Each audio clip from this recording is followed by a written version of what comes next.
Warahmatullahi wabarakatuh. You guys, welcome to our podcast episode, I think 11. Today is me as Farhan, as you know, host with Amos Izerimana. He is the Director of International and Immigrant Affairs Office of Louisville Metro Government. Amos, welcome. Please introduce yourself and tell us a little bit about your background. Thank you, Farhan. Thank you for having me. And I want to start by thanking you and the Somali community of Louisville for the work that you do to support our newcomers here in Louisville, to ensure that they thrive and that they have equal opportunity for success.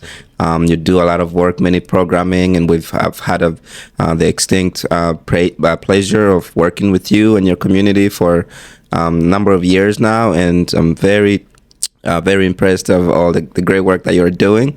And so thank you once again for your collaboration and partnership. As you said, my name is Amos Izerimana. I am the Director of International and Immigrant Affairs for Louisville Metro. And really just how I got there. Mm-hmm. I was born in Burundi. That's in Central East Africa. Mm-hmm. I was born during a civil war there. So I did not have the the benefit of being born during peacetime, and actually I wouldn't be able to pinpoint exactly where I was born in Burundi. Oh wow! So my parents were fleeing during that time from war, and so my family then went to a refugee camp in Tanzania. Mm-hmm. We spent about 12 years in the refugee camp there. So I spent my majority of my childhood there. And then from there, after 12 years, we were, lucky enough to be the 1%. As you know, only 1% of the world's refugees get resettled.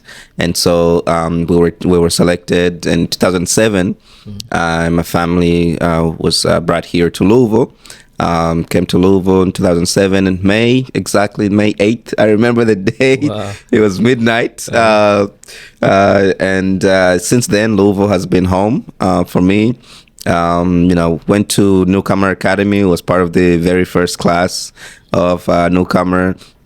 And after that, I went to Olmsted Academy North, just down the road. Okay. And from there, I went to Wagner High School. So I'm a product of JCPS. And from there, I went to Berea College, mm-hmm. Which is just 2 hours south of here. A very good school, really focused on social justice and really seeing the humanity of all. And so I really had a great experience there. And I would say that really shaped who I became. Mm-hmm. And from there, I went to Brandeis University, which is outside of Boston, okay. To complete my master's in conflict resolution and coexistence. And from there, I went to Costa Rica at the United Nations University for Peace, where I received my master's in international law and human rights. And so you can kind of see the trend from social justice to conflict resolution, specifically focused on international diplomacy, but also international law, with my second master's degree in Costa Rica. And so after that, I came back to Louisville, and right before the pandemic. Wow. Right before the pandemic, and it was difficult time. Just as you can imagine, coming from another country and now kind of reconnecting with your home. The pandemic happened, and got an opportunity to work with the Office for Globalization. Okay. As a contractor. Was focused on community outreach in response to the pandemic, but also ensuring that our international communities were also remaining safe during that time. Mm-hmm. The rest is, as you know, I am still around now. Heading our Office for Immigrant Affairs, and I enjoy very much the work that I do for the reasons, as you say, I get to work with people mm-hmm. with the same story or similar story as mine, but also I get to sort of look back at the things that I either had access to or didn't have, and see how we can continue to provide opportunities to our newcomers. Wow. That's a phenomenal story, man. This is similar to mine, close, and that's why we connected, and we all have stories, man. We all Yeah. have stories behind us, and that's what also inspired us to who we are today, and that's why. But thank you for all Absolutely. that, man. It takes guts to do all that, man. Yeah. It's a lot to take, and you're still taking those responsibilities with standing up for our community. Thank you for that, advocating for us. You represent in the national community, so Absolutely. and you are also a picture and a role model for our young generation, because as you know, Louisville, the majority of foreign-born are young adults, Yes.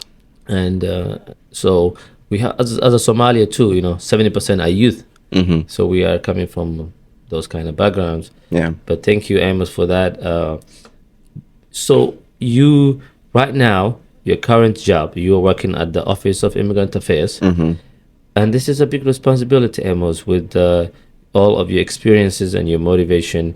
Tell us a little bit about this office. What it does, what does it stand for, and why we should know about this office. Absolutely. I'm happy to tell you that. So the Office for Immigrant Affairs was created by Mayor Greenberg in January 2023, and it's an office within the Office of Equity. And so the Office of Equity encompasses the Office for Women, Human Relations Commission, Office for Immigrant Affairs, and the Office of Equity itself. Okay. So that's the cabinet of the Office of Equity within Metro government. And so the Office for Immigrant Affairs mission is to promote inclusion of immigrants and refugees into the civic, social, and economic life of the city. And in our office, we like to focus on three themes in terms of the work that we do. We want to see a welcoming city. As you know, Louisville was the second city to become certified welcoming back in 2018, and we received that redesignation in 2022. And so we really want to promote that welcoming culture throughout all of Louisville. And so that's the first theme. And the second theme is for us to be an inclusive city. And so we focus a lot on the ways that we can bring in our newcomers, but also people from all over the world into our everyday conversations and decision making, so that they also have a voice. As you know, immigrants and refugees make significant contributions to our community. A very stark statistic that you don't often hear about. 40 immigrants are 46% more likely to start businesses than native-born Louisvillians, and that's a statistic that comes from the New American Economy, a national organization. As you know, also when you look at the educational attainment, about 37% or almost 40% of immigrants and refugees hold a higher degree compared to native born, and so you tend to see those differences a lot. But also, it's very visible even if you don't know those statistics, right? Correct. Because you look at the leaders within various industries, but also you walk around just here where we are, in Iroquois Manor. You look around and you see international businesses, and that's just just a little piece of what Louisville looks like. Correct. As you know, but you go to different other corridors and you see that, and so our inclusive sort of theme is focused on highlighting those contributions of immigrants, refugees. One example of that is through our REACH program, which is our a program that's focused on providing access to immigrant business owners. Specifically to access to resources to be able to grow their businesses, but also to be able to connect and network with the various resource providers that we have in the city to support small businesses. our last theme that we focus on is empowerment. We want to see an empowering city where, a kid like myself, that, grew up in a refugee camp, and, I know you understand what the life in a refugee camp is like. You have no chance to leave, everything around you, that's all you know. Yes. And so when you have this, distinct opportunity to live somewhere else and, get to open your eyes up. One of the things that I did when I was, I was privileged to do so. I traveled and went somewhere else to see the world, because that's something I never had the opportunity to do. Even though, coming to the United States was seeing the world, Yes, for me. yes. But, I traveled and really wanted to see the world and understand it for what it is. Correct. And so for somebody like me who did not have, a sense of a future or sense of hope when I was growing up, or even when I came here the first time, before I spoke English, before I was exposed to the various opportunities here in Louisville, I didn't have a sense of hope of what I would be or what I would become. I often tell young people this, or younger people. I know I'm still young, but our younger siblings, I often tell them that you have the privilege of dreaming that many of us did not have. Correct. Right, and I know this will resonate with you. Yes. When we were growing up, you couldn't ask us, what do you want to be when you grow up? Correct. Right? Yes. This is something that most kids here in the United States, they're asked even when they're still, in elementary school. Correct. When I was in elementary school, I couldn't think of that. Correct. Because I couldn't even imagine what it would be like the next day, if I would be alive, or Awesome. if anything would come about. Right. And so it's a privilege that is overlooked for many of our siblings and of people that have that opportunity. And so our empowering theme really focuses on honing into the potential of our immigrant leaders, as well as the community. And so you are a graduate of our Global Louisville Leadership Academy. Correct. which used to be called Louisville Welcome Academy. And so that is where we hone into the skills and leadership that our immigrants and refugees bring to our community, so that they can also learn about government and how it functions, how they can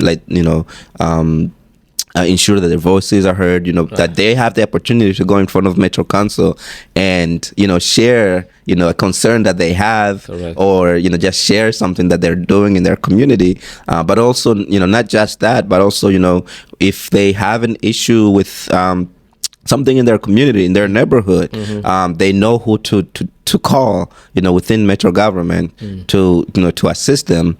But also we want to ensure that those leaders remain as connectors between the city and the communities that they serve, or within which they live, so that there's this continuity and sort of back and forth of sharing of information to ensure accessibility.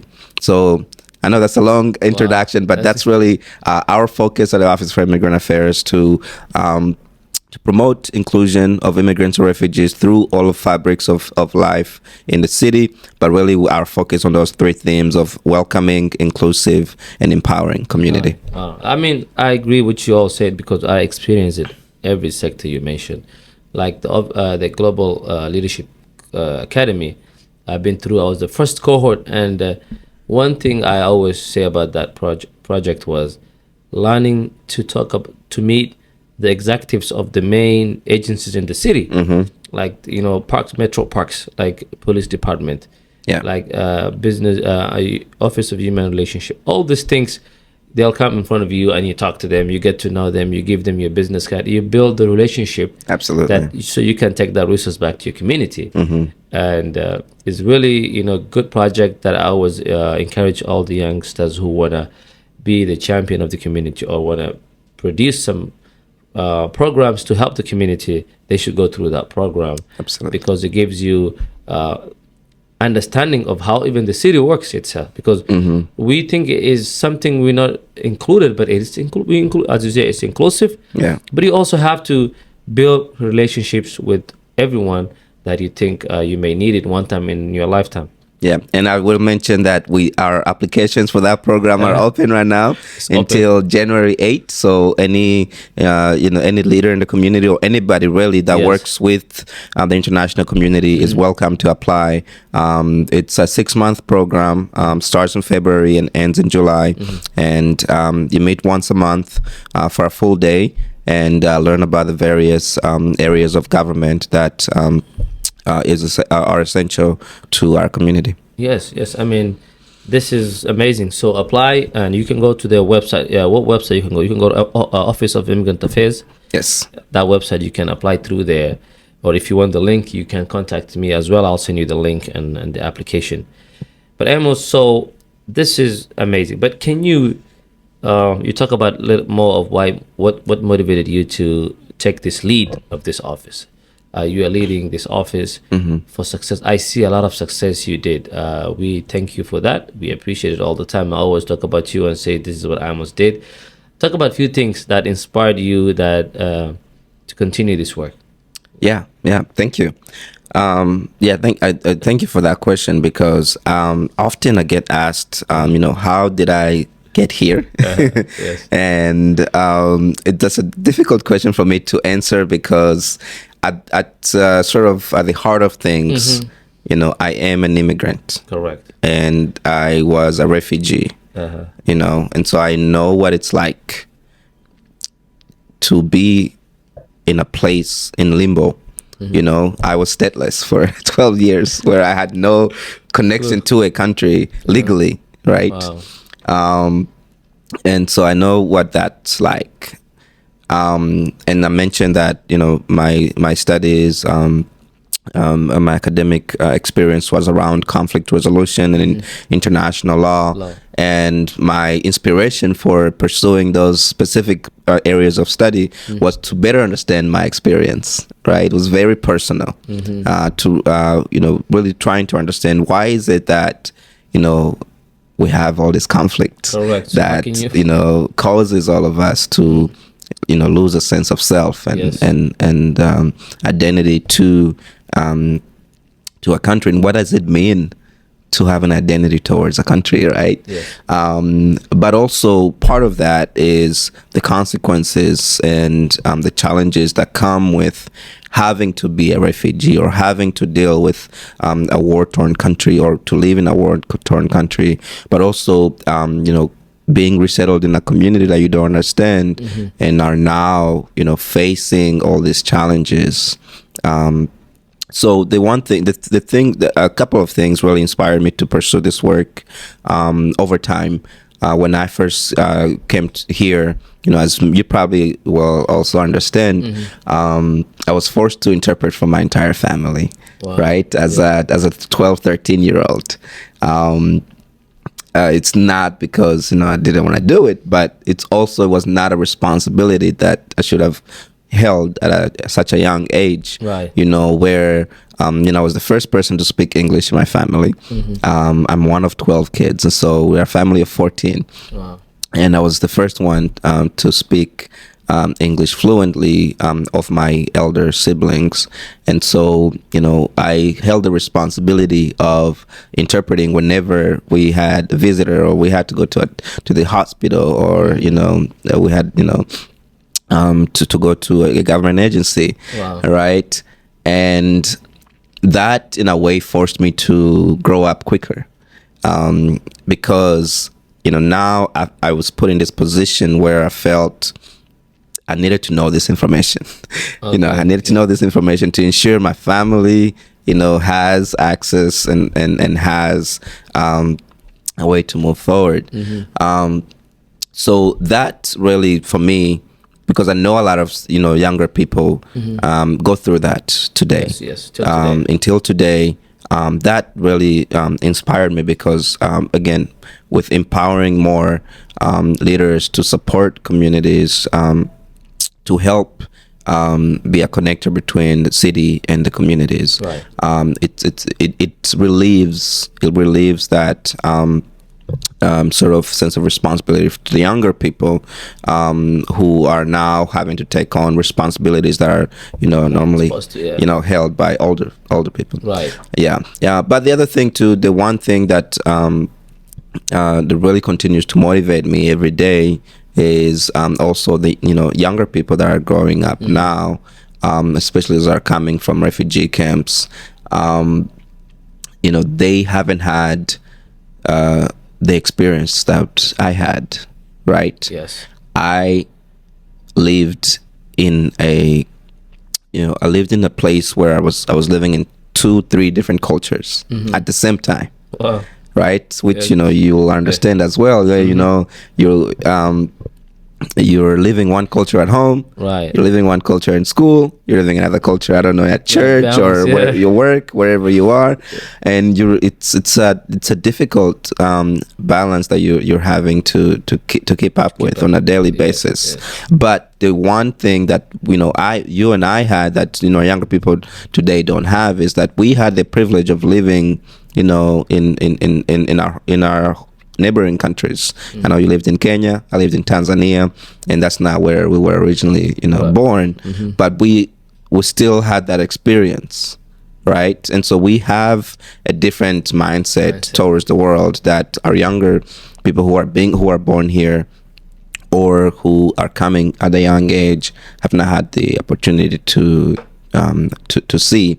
And so it motivates me to do this work because when we talk about the international community or immigrants, refugees, those young people are, descendants, and they will carry forward, right, the work that we've done to empower and to uplift immigrants, refugees, to have a sense of hope all over, right, to how to develop that sort of confidence in their identity towards either their home country or their now country like the United States. Right.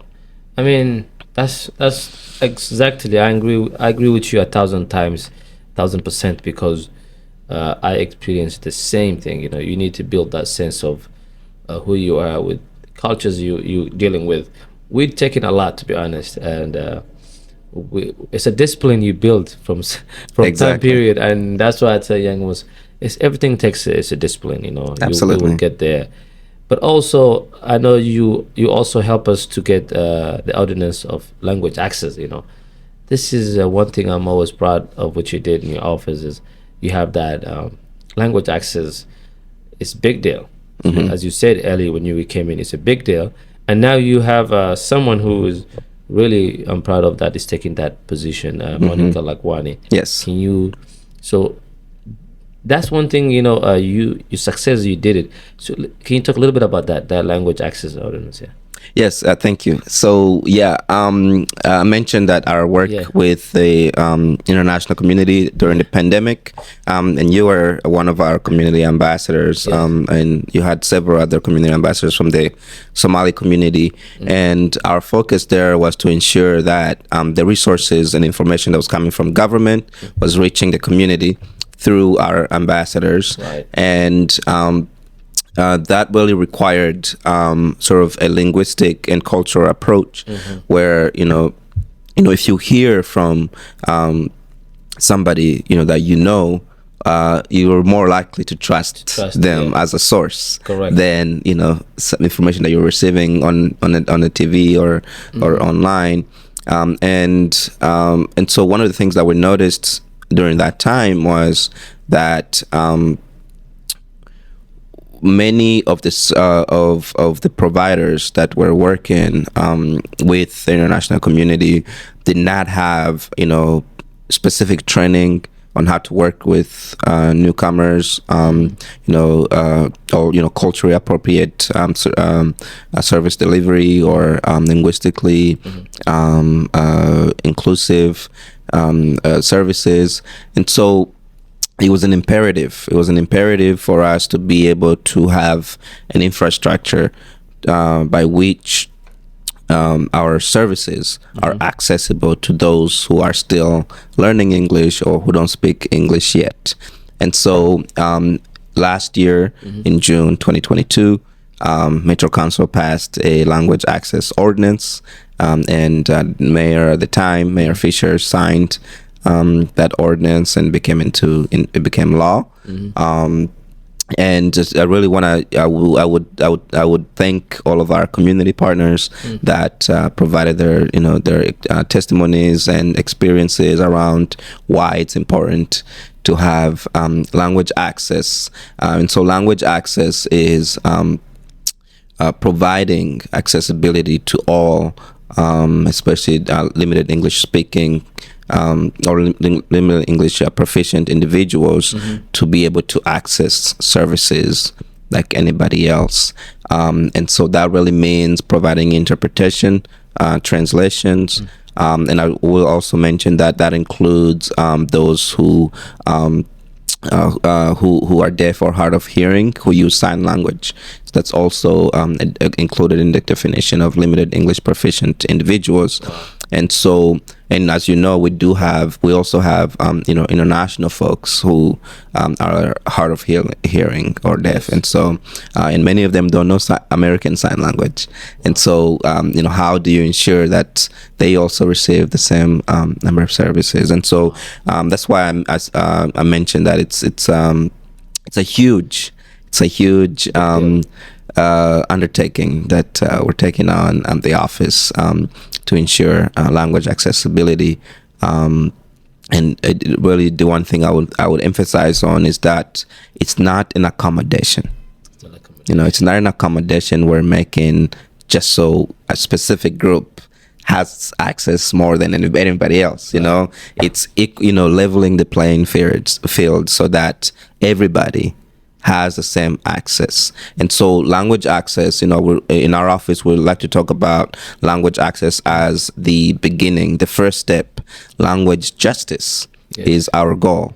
And what I mean by that is us being able to provide linguistically and culturally appropriate services, and not thinking of language access as another thing that we have to do, but language access really being at the heart of the way that we offer services. And so if we're sharing information, we need to be able to do that in a way that everybody can understand, not just those who don't speak English, because there are people who speak English, but maybe not to the level of an attorney, right. or somebody who specializes in a specific field. So really, just in the way that we provide services, thinking about, is the information that I'm putting out accessible by everybody? By everybody, yes. Right. I think for me, it's a basic human right to have that accessibility of understanding what other languages are there. But for you to be, if you don't understand the language and you're going to see a medical doctor, you should have a basic human right to understand the doctor, to communicate, basically. Yes, absolutely. But yeah, this is a really good thing, and thank you for anybody, as you said, who was part of this this ordinance to be passed. Is a law now. And I've been there too. I've been in your shoes. I've been where I have to leave work, go to hospital, interpret for my mom or my my uncle, to do those things. Yeah, it's a lot. We're taking a lot of responsibilities too early because of just laws that are not inclusive to us. So this is one way. And so tell us a little bit, if someone is willingly, in our community, willingly to take this kind of project, to take this kind of leadership, what will be your advice? 1 second. Yes. So that's the question. So the question is, for our, you young but upcoming leaders in the community, what will be the steps they need to have something they're passionate about, to make a change in the community? Absolutely. One thing that I do for myself on a regular basis is ask myself why. Why am I doing this? Good. And for anybody that's looking to pursue a specific passion, I will tell them the same thing. Ask yourself, why are you doing this in the first place? Because if you don't have your why, it's going to be easy for you to give up. It's going to be easy for you to say, No. 'Cause the challenge is gonna come. Yes, because challenges will always be there, but also in this line of work, especially when you're working in doing something that's very personal, it can be overwhelming mentally. It can be overwhelming mentally, and as you know, our mental health also impacts our physical health. Correct. And so the other thing I would say is that be intentional in taking care of yourself, and I acknowledge when specific occurrences or circumstances may impact your mental health. Wow.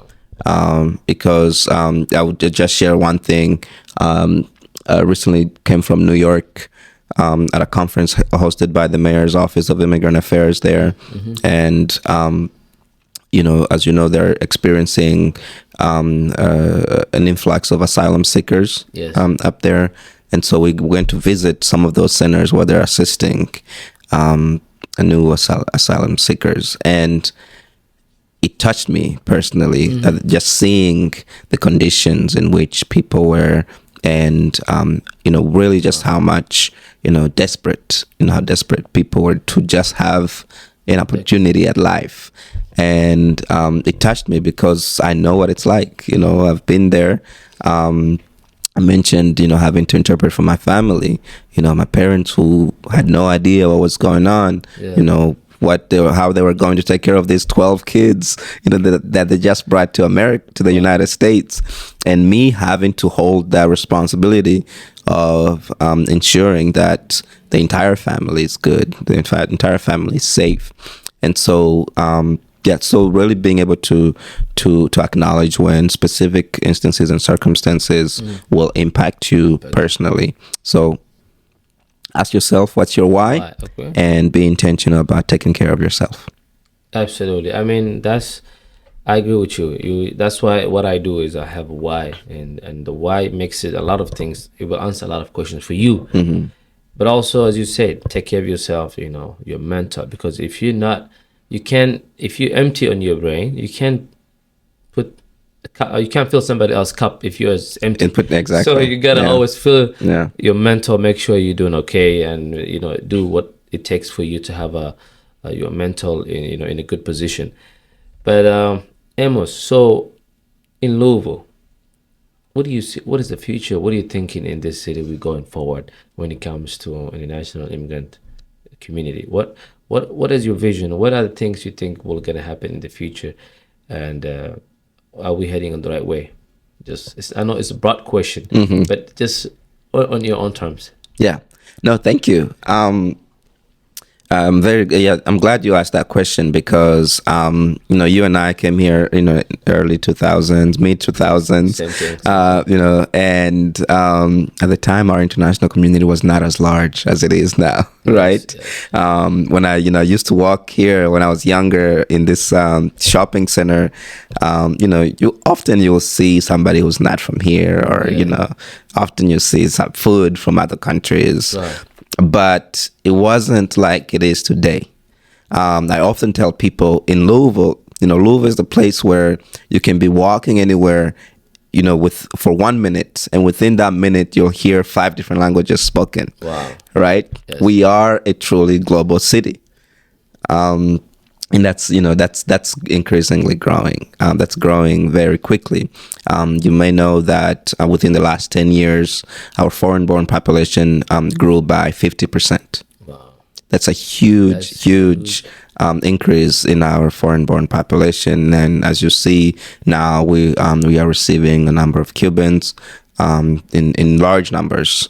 Really, nothing that we've ever seen before. And so we are increasingly growing as a global city. And the one thing that I'm very proud of, that our office is helping to embrace that, that increase, and also embrace the fact that we are a global city, and that's what we will become. Our country in the globe is becoming, more diverse each and every day. You don't see a place where foreign-born individuals are not embraced anymore. You go to Europe, you go to Australia, the United States, Canada, anywhere you go, you'll see people from other countries, and so the globe is becoming more diverse, and that's reflective here in Louisville as well. Actually, interestingly, I just recently saw a study that was done by Brookings Institute, which is a think tank research agency that's based in DC, and their headline was that the United States will become more diverse even without more immigration happening in the country. Wow. And so it's for that in itself, if you think about, we'll become more diverse even if we say Stop we're the done with immigration, right? So, but you add that on with our immigration trends. Now it's really it's happening quickly, and so in Louisville specifically, it's very visible to see somebody like me who was born during war and grew up in a refugee camp to be able to speak on behalf of Louisville Metro government and the services that are provided, right? And I'm able to speak to you in English in the first place, and so we are seeing this increase happening. And for me, what I envision Louisville to look like is what we're seeing now. But we can do more. We can do more. We have more international leaders who hold various positions in our community. But I envision a city where we are providing, or our announcements that we put out as a city are in various languages, and those who are newer can understand. I envision a city where anywhere within the city that I walk, I'll see an international restaurant, or I'll hear somebody else speaking a different language. Every neighborhood in our community. I envision a city where our mayor is foreign born. Wow. I envision a city where our Metro Council is reflective of our entire community, including foreign born folks. And so, and I can see that happening. At this time, you've seen several mayors around the country who are foreign born, leaders within city government, state government, who are foreign born, and even some, we've seen some refugees as well, who are in leadership positions, and that's really reflective. And it's not to say that, you're inviting a stranger to the table, right? It's not that. It's to, again, embrace the diversity that we have. We know that with diverse groups, with diverse leaders and diverse teams, that our productivity is better. Correct. Efficiency. There are a lot of studies that show, the benefits of having diverse teams, communities, and leadership. For us to grow even more and even better, and that's already happening. And I envision a city where we embrace that fully. I see it, man. And to be honest, what you said, I saw it, and I can prove that by saying, just in our community, Somalis, for the last 4 years, nobody moved up from Louisville. And one of the surveys we did is why is because they feel like they belong here. They feel like there is everything they are looking for. It feels like this city has a lot of foreigners, so they feel comfortable. They feel they belong here. They feel they can live and pursue their dreams. Yeah. And that's why, I was asking you that question is, like, just to say it, this is a city that will be, leading, by passion and belonging, inclusive, as you say, empowerment. All these things will come, but the work has to be done by us. We have to work and represent the community, as you say, like Metro Council, And Minnesota, they just have their first Somali mayor in years, but they have like different positions in the government. Right. Yes, this is our city. I tell people I'm from Yes. Louisville. This is where I grew up. This is where I finished high school, college. This is where I have my first marriage. This is where I have my first kid. This is Yeah. where I have my first job. So it holds a lot for me, the city, Absolutely. and I embrace it. I talk about it anywhere I go in the world. And yeah, Amos, this is like you are sitting in the Office of Immigrant Affairs, and I can see someone who's like me, been immigrant. We speak Swahili together too. We can speak Swahili as well. We speak English, and you speak what other language you speak? I speak some Kinyarwanda, Kirundi. I speak some French. My French is dwindling down, You're working on but I'm gonna work on it. Get back into it. Get back into I mean we can even you know the language itself. Like when I speak someone with Swahili, I met a lady from the meeting last time at the coffee shop. Just speak with her Swahili, and she was so happy just for me to speak Swahili with her. Yes, absolutely. So, thank you for that, Amos, and embracing who we are. As you said, the city was one of the second city that was satisfied to be what? Welcoming. Welcoming. Okay. So Louisville is a welcoming.